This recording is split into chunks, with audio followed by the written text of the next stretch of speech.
Guys, sabi ni ma'am pwede na daw hindi mag-uniform. No one ugly allowed.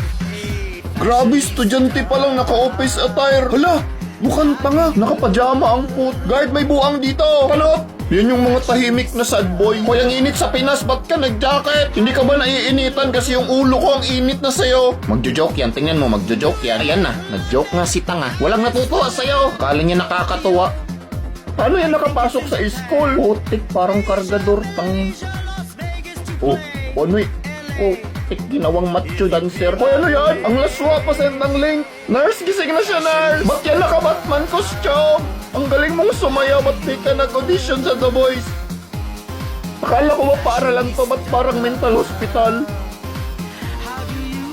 Ayan na, ayan na, ayan na, ayan na.